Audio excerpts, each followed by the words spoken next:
1 Peter 1:6, and we started this last week, but we'll get more of it today. He says, wherein you greatly rejoice, though now for a season, if need be, you're in heaviness through manifold temptations. Now he qualified the temptations as being manifold. And so my mind, runs. I know manifold is the idea you're getting from it is many. But the word manifold is a word we use. It's an auto term for your automobile.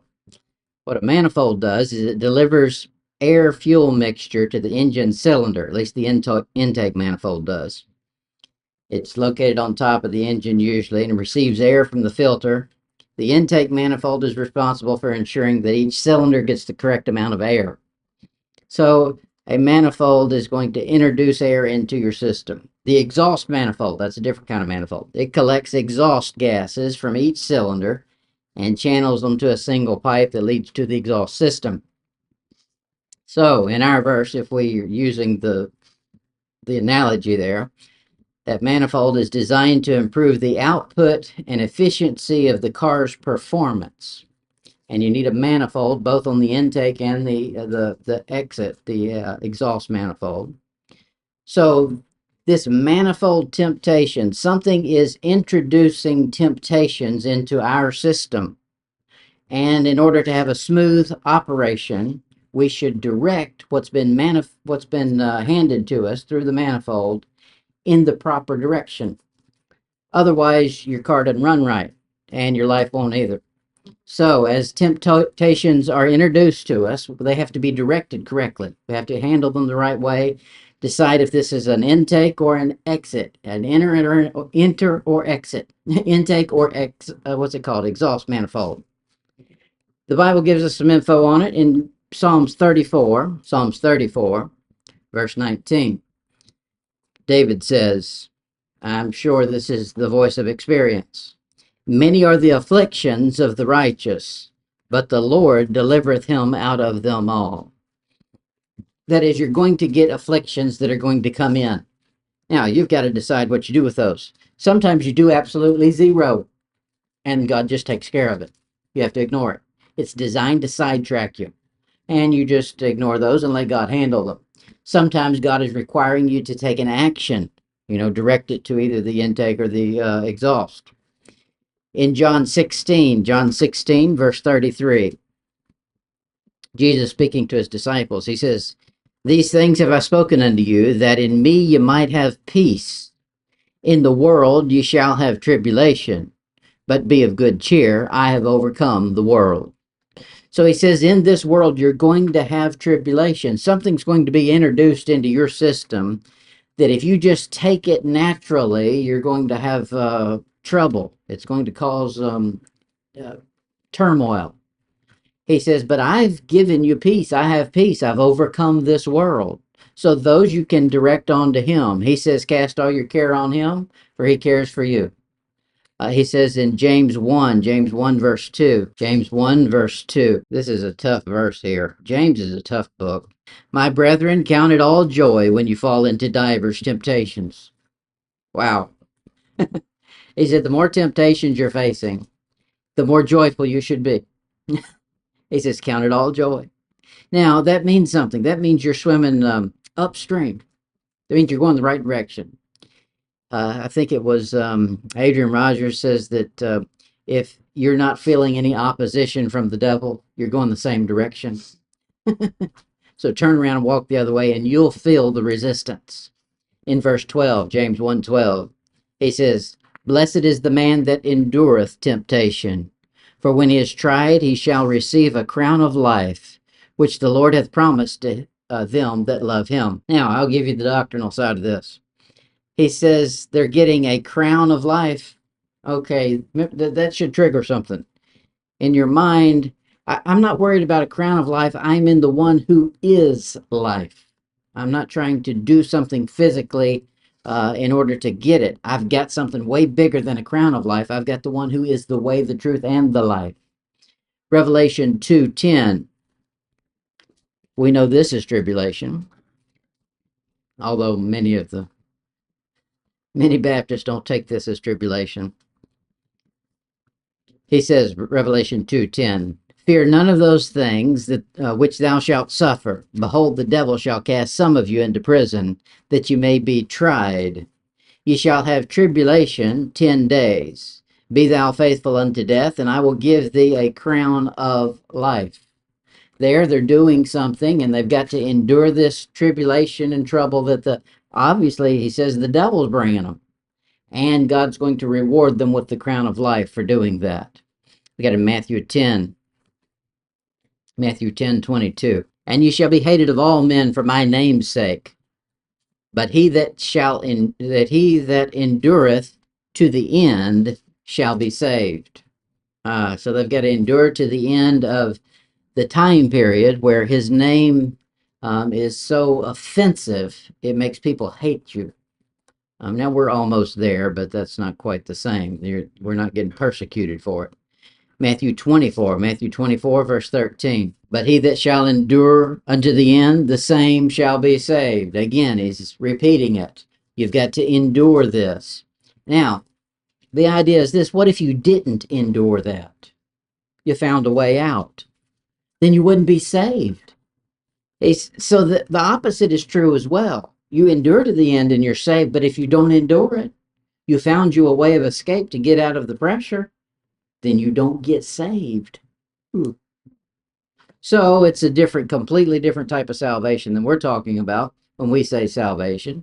There it's saved to go into the kingdom and be part of the remnant there that it gets to go in. All right, 1 Peter 1, verse 7. 1 Peter 1:7. He says that the trial of your faith, being much more precious than of gold that perisheth, though it be tried with fire, might be found unto the praise and honor and glory at the appearing of Jesus Christ. Now, I'll give you what most people will say about that verse, and then I'll tell you what I'm going to say about it.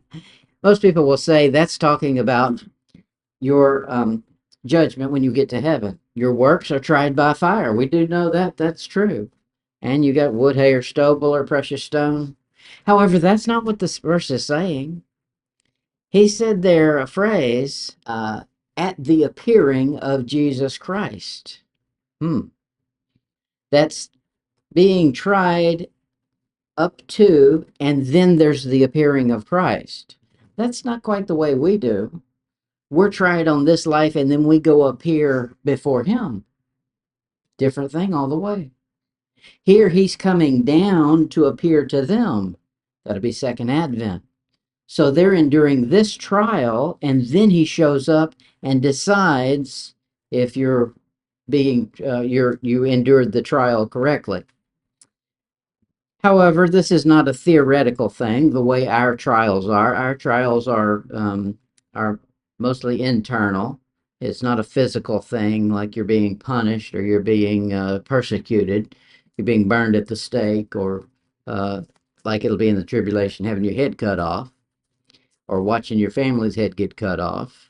It's a literal thing, and it's practical every day for them in the tribulation that they've got to endure this. Now he says in Daniel 12, verse 10, he tells us more about this.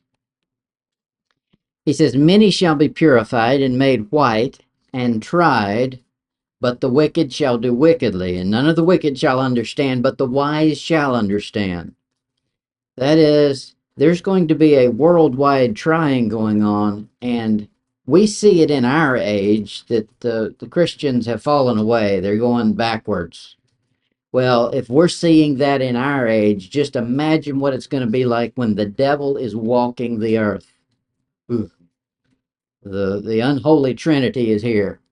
I'm going to tell you, it'll be a mass falling away like has never been seen before. He says, the trying of your faith, he says, though it be tried with fire in our verse. Now, the fire he's talking about being tried with is a literal fire. Now, I don't doubt that when we get to heaven, our works go through a fire, and a literal fire. But this is all on the earth. There's going to be some earthly fire go on that these people have to endure. Get in Daniel 11, verse 33. And they that understand among the people shall instruct many. And here's the result. Yet they shall fall by the sword, and by flame, by captivity, by spoil many days. Who is it that's falling? The ones that have been instructed and some of the instructors. I think that both are going to have to endure the flame, endure being spoiled, and all the things the devil's going to wreak havoc on. James 1 verse 3. James 1 3. And the tribulation, think of tribulation time period. And if you endure the tribulation, then you get to go into the kingdom if you're a Jew and you're doing all the things you're supposed to. Here he says, James 1 3, knowing this, that the trying of your faith worketh patience. Patience. Okay, well, we would think patience for a lifetime. He's not talking about patience for a lifetime. He's talking about patience for 7 years. That's why you can endure. That's why he keeps telling them how long it's going to be, 42 months, 1,300. He starts giving them actual numbers they can count so they can endure it. James 1 4. But let patience have her perfect work, that you may be perfect and entire, wanting nothing. The context of all of this is enduring tribulation. James 1:12. Blessed is that man that endureth temptation, for when he is tried, he shall receive a crown of life. And we talked about the crown. He says this trying is with fire. Now, of course, it's with persecutions and anything else the devil can come up with. But literally, there's going to be a fire that's going to land on this earth. And that's not of the devil. That's of God. God's going to burn this place down. Isaiah 48. Isaiah 48, verse 10. He says, Behold, I have refined thee, but not with silver. I have chosen thee in the furnace of affliction. That's how he chose the nation to begin with. That's how it's going to end. The time on the earth is till he starts the kingdom, and that's a new phase. It's going to be the trying of purification to find out who's real and who's not. We got it in Job 23, Job 23:10. We always use a spiritual application on this, usually, but Job wasn't a Christian. Now, when I say that, I don't mean that he wasn't doing right, but he wasn't in the church age. He didn't ask Jesus Christ to save him of his sins to escape hell. It's a different type of salvation altogether. Job 23:10. But he knoweth the way that I take, and when he hath tried me, I shall come forth as gold. Meaning he's going through a fire. Job is a great book on the tribulation, and it's literally about the tribulation, the last half of it. And he says if you endure that fire, that's the way you try gold, is you put it in a fire and purify it. Then he says, I'll come forth as gold. Psalm 66:10. For thou, O God, hast proved us. Thou hast tried us as silver is tried. David repeats the same thing. We're going to go through a literal fire and be purified. Zechariah 13. Zechariah 13:9. Zechariah 13:9.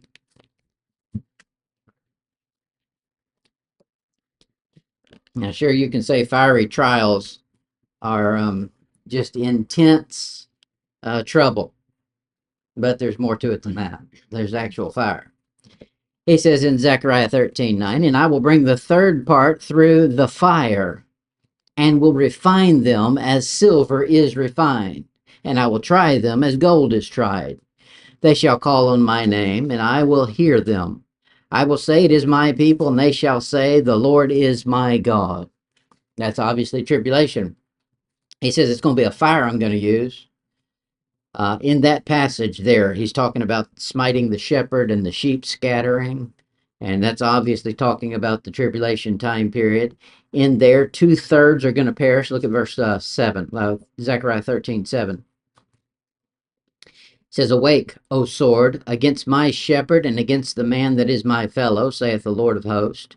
Smite the shepherd, and the sheep shall be scattered, and I will turn mine hand upon the little ones. 2/3 is how he's going to turn. He's going to look and find 2/3 of them and destroy them. Zechariah 13:8. And it shall come to pass that in all the land, saith the Lord, 2 parts therein shall be cut off and die, but the third part shall be left therein. That's pure destruction from God. And that's what Daniel's 70 weeks is all about. Look at it, verse 9.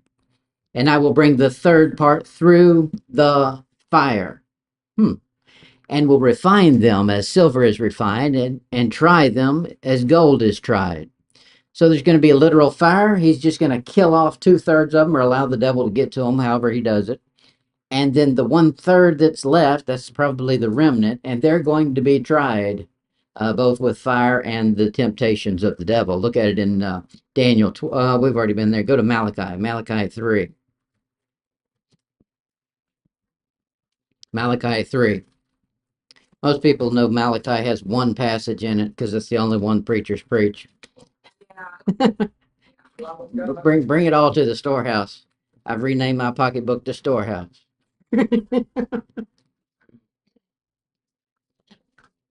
There's a whole lot in Malachi that's tribulation. He says, Malachi 3, verse 2. But who may abide the day of his coming, and who shall stand when he appeareth? For he is like a refiner's fire, and like fuller's soap. That is, he comes back and he's an all-consuming fire. Verse 3. And he shall sit as a refiner and a purifier of silver.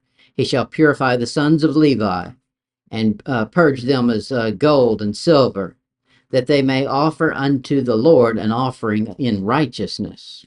Then shall the offering of Judah and Jerusalem be pleasant unto the Lord, as in the days of old, as in the former years. He says, when I come back, I'm coming back and I'm going to light a fire. You know, to get somebody to be motivated about something, they say, light a fire under them. He's going to literally motivate them with a real fire. Look at it in Isaiah 1. Isaiah 1, verse 25. He says, Isaiah 1:25, and I will turn my hand upon thee, and purely purge away thy dross, and take away thy tin. Now, that's what God does. He's promised it all throughout the Old Testament. Now, let's watch him do it. In the book of Revelation, he's going to show us times that he's going to light this place on fire. Look at it in Revelation 8. Revelation 8, verse 7. He told us he's burning up 2/3 and he's going to leave 1/3 left, and they may or may not make it out. Revelation 8, verse 7. The first angel sounded, and there followed hail and fire mingled with blood. And they were cast upon the earth, and the third part of the trees was burned up, and all green grass was burned up. Okay, so we're going to see 3 of these angels. There's one of them. He burns up the trees. Look at it in verse 8. And the second angel sounded, and as it were a great mountain burning with fire was cast into the sea, and the third part of the sea became blood. Now, that one didn't burn up, but it became blood. The trees burn up, the seas turn to blood. Look at it in verse 10. And the third angel sounded, and there fell a great star from heaven, burning as it were a lamp, and it fell upon the third part of the rivers and upon the fountains of water. Those turned to what he says is wormwood. But he's dividing it up into thirds, and this is bad news. If you can't drink water, most of the world has a trouble getting good drinking water. We're blessed in America that we don't. But when I went to Mexico, you couldn't drink the water. Now, the Mexicans could drink it because they didn't care if they died. No, they could drink it because they were accustomed to it, but we couldn't. It had all kinds of germs in it. He says in Revelation 17, verse 16, and the 10 horns which thou sawest upon the beast, these shall hate the whore, and shall make her desolate and naked, and shall eat her flesh, and burn her with fire. There's going to be a whole lot of burning going on in the tribulation. Look at it in chapter 18. Chapter 18, verse 8. Therefore shall her plagues come upon her in one day, death and mourning and famine, and she shall be utterly burned with fire. For strong is the Lord God who judgeth her. Obviously, that's God burning her, and he burned her up in one day. And the kings of the earth, I lost my place. And the kings of the earth who have committed fornication and lived deliciously with her shall bewail her and lament for her when they shall see the smoke of her burning. That's a whole city, and he's burning it down. God's the one doing the burning. Look at it in verse 18. And cried when they saw the smoke of her burning, saying, What city is like unto this great city? The great bonfire is. Chapter, chapter 19, verse 20. And the beast was taken, and with him the false prophet. Now, there's an unholy trinity that's here. And notice what goes into the fire. We saw earlier that it was for the Israelites, there was only going to be 1/3 that would survive. So obviously 2/3 is getting burned up. Revelation 19:20. And the beast was taken, and with him the false prophet that wrought miracles before him, which deceived them which had received the mark. And the beast and them that worshipped his image, these both, so two, were cast alive into the lake of fire, burning with brimstone. There's 1/3 left. The 1/3 of the unholy trinity that's left, he goes in at the end of the millennium, or he's blocked away for 1,000 years, and then he gets to come out, and then he gets his final due right at the end. And I think, Malachi, back to Malachi. Malachi 4. Now, not only is there going to be slaughtering, and that's using a sword, God's going to do that when he comes back so that there's blood. He wants to trample through some blood. But he does more than just trample through blood. He burns them as well as he comes through. I think he probably cuts their head off or pierces them or something, stabs them so that they bleed. So there's blood, but then he burns them too. It's like a nuclear weapon that comes through. Malachi 4, verse 3. And ye shall tread down the wicked, for they shall be ashes under the soles of your feet in the day that I shall do this, saith the Lord of hosts. So he's burned them up. And that's all that fire. And that's what he's talking about in our passage, the fiery trials. There's going to be some literal fire that's going to try people. And it's going to be ashes that are the ones who are consumed are the wicked, and we'll get to walk through them. That doesn't sound like a fun thing to do, but it will be when we're thinking like him. Yeah, I know it. So don't say that you can take them to this verse anytime somebody says you can't have a cremation. So the Bible doesn't say you can't have a cremation. Matter of fact, that's one of the things God's excited about. He's going to do a worldwide cremation and dance in it. Are you gonna? Yeah, nobody watches this stuff anyway. First Peter 1:8. I just record it so I can look back and see what I believe. First Peter. I'll tell you. That's right. First Peter 1:8. Whom having not seen you love, and whom though now you see him not, yet believing, you rejoice with joy unspeakable and full of glory. Could you imagine that? An unspeakable joy that's full of glory in the midst of tribulation. Now, of course, that's not the great tribulation, but that's what the reference is doctrinally too. He says, though now you see him not. Now that's true that he's not there yet, but that's the whole goal of the righteous ones in the tribulation, is they want to see him. Now that should be the desire of every Christian, is they want to see him. Our destiny is to ever be with the Lord. Well, you better desire seeing him, because you're going to be stuck with him forever. Look at it in Hebrews 11. Hebrews 11, verse 27. Now, of course, there's always been faith attached to any type of a belief that in anything God said.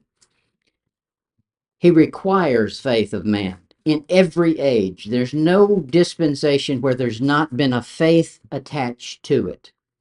Hebrews 11, verse 27. By faith he forsook Egypt, not fearing the wrath of the king, for he endured as seeing him who is invisible. Now, he's with his mind's eye seeing him who's invisible. That is, he has faith in him. Now, of course, Moses did actually see him. He says there that they saw him in his clearness. That is more than I can understand. First John 4.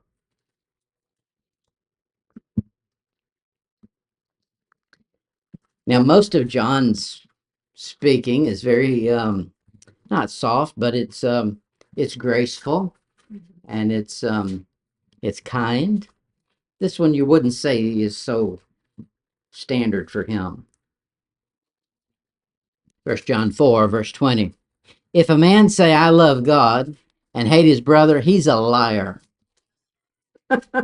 Wow. He called him right out. There, your faith can't just be in your mind and theoretical and theological. It has to come out in action. In the tribulation, it'll be required. He says, for he that loveth not his brother, whom he hath seen, how can he love God, whom he hath not seen? Well, we believe some things that we don't actually obey ourselves. That won't fly in the tribulation. If you don't obey it, you didn't believe it. That's what he's saying. Go back just one chapter and see what he says, 3:15. 1 John 3:15. Same subject. Whosoever hateth his brother is a murderer, and you know that no murderer hath eternal life abiding in him. You love God, you better love your neighbor. And if you don't love your neighbor, and matter of fact, if you go to the other extreme and you hate your neighbor, you don't get eternal life. If you had it, you lost it, according to the verse. Look at verse 23. Go back a chapter. I'm going backwards. No, that's right. Chapter 3. Chapter 3, verse 23. Yeah. Going 3 times. 1 John 3, verse 23. This is how you know the book of, or one reason you know the book of 1 John is tribulation. And this is his commandment, that we should believe on the name of his Son, Jesus Christ. Sounds good so far. And love one another. Sounds good so far. As he gave us commandment. Okay, you could line up with that and take you a spiritual application and think you're in the church age until you keep reading. Verse 24. And he that keepeth his commandments, plural, dwelleth in him, and he in him. And hereby we know that he abideth in us by the Spirit which he hath given us. That's not talking about the indwelling of the Holy Spirit. That's talking about the Spirit coming on them, but it could leave, just like it did in the Old Testament. Now, the way you know is because it's connected to doing commandments. I'm not worried about doing commandments. Jesus Christ already did them all for me. I'm in him. I get credit for it on his account. But here, these people have to do the commandments. It's connecting to loving God and loving your neighbor, or hating your neighbor and losing it. Very different scenario here. 1 Peter 1, verse 9. I don't know if you noticed it, but we've still not finished one sentence that he wrote. This is a long sentence. 1 Peter 1, 9. Receiving the end of your faith, even the salvation of your souls. Now, all of this going through the tribulation, he says, is leading up to the salvation of your soul. That's not what saved me.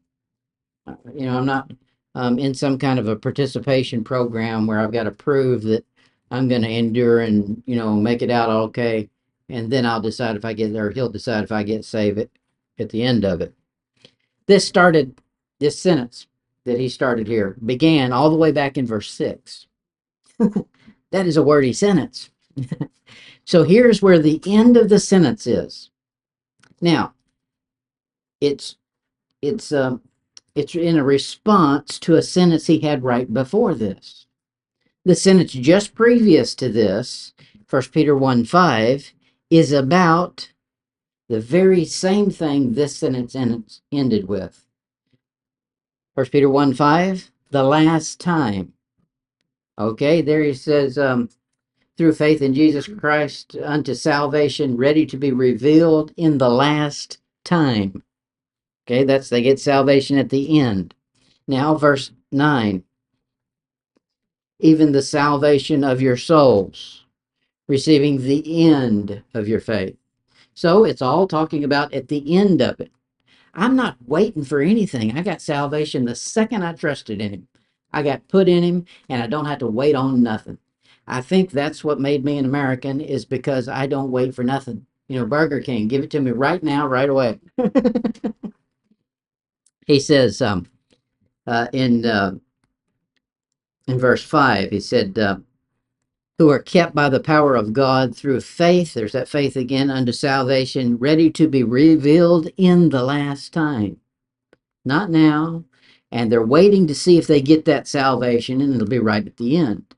Same thing that's going on in verse 9. These people are receiving it after the trial of purification that's been going on the earth, and that's going to be what they're looking for, is the salvation of the soul. This is all at the appearing of Christ, according to verse 7. So when he appears, that's when they can find out whether or not they get the salvation and the saving of their soul and get to go into the kingdom. I'm sure glad I get a different system of salvation than that. Yeah. You wouldn't know from day to day. Mm-mm.